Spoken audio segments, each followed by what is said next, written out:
The ancient oaks whispered secrets in the wind.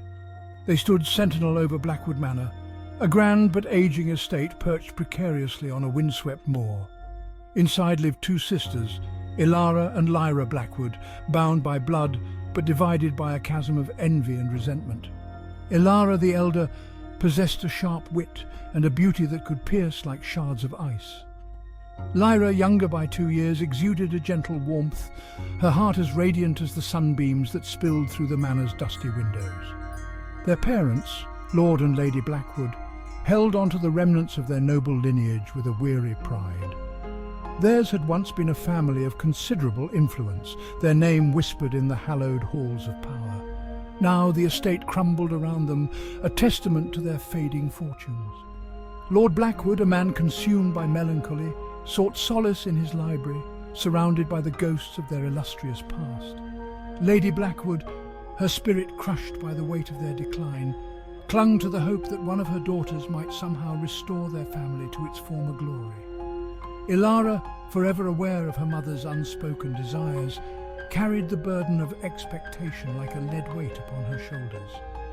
She excelled in all her pursuits, her sharp mind mastering languages and philosophy with effortless grace. Yet a shadow lurked beneath her accomplishments, a gnawing fear that she would never be enough to satisfy her mother's ambition. Lyra, with her sunny disposition and her talent for music, seemed to float through life untouched by such concerns. She possessed an uncanny ability to find joy in the simplest of things, her laughter echoing through the manor like a forgotten melody.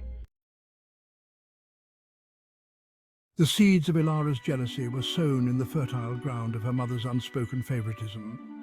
Lady Blackwood, though she loved both her daughters, couldn't help but be drawn to Lyra's effortless charm. Where Ilara was intense and demanding, Lyra was content and undemanding, her presence a soothing balm to her mother's troubled soul. Ilara saw the way her mother's eyes would soften when she gazed upon Lyra, heard the gentle tone reserved only for her younger sister. Each stolen glance, each whispered endearment, chipped away at Ilara's already fragile sense of self-worth. The rivalry between the sisters was an unspoken tension that crackled in the air between them.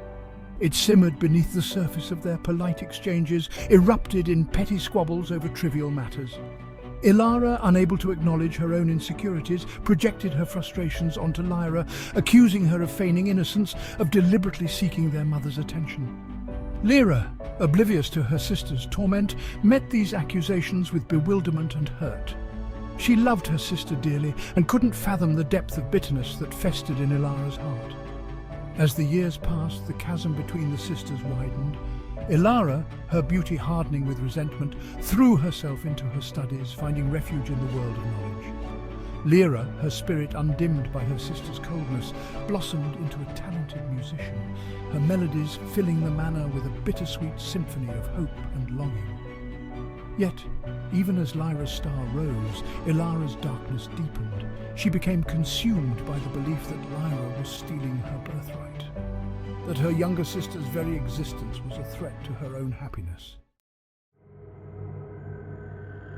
The first whispers of witchcraft reached Ilara's ears on the edge of a nightmare. She had stumbled upon a hidden alcove in the manor's vast library, its shelves laden with dusty tomes bound in ancient leather.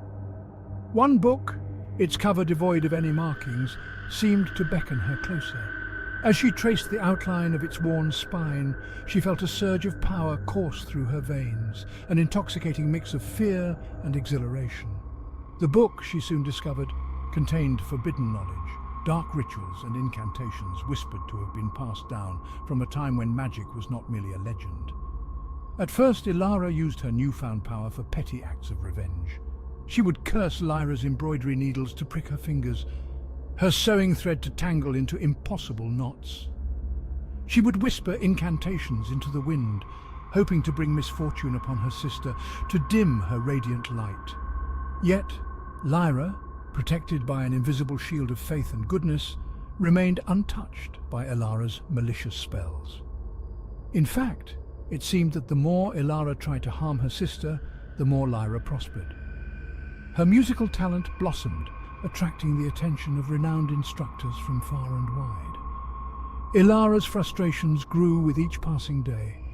Driven by a desperate need to regain control, she delved deeper into the forbidden arts.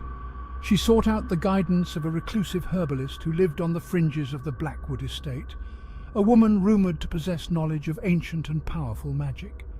The herbalist, her eyes gleaming with an unsettling intensity, warned Ilara of the price that came with wielding such power. But Ilara, blinded by her jealousy and consumed by her desire to see Lyra brought low, refused to heed her warnings. She was willing to sacrifice anything, even her own soul, to see her sister suffer.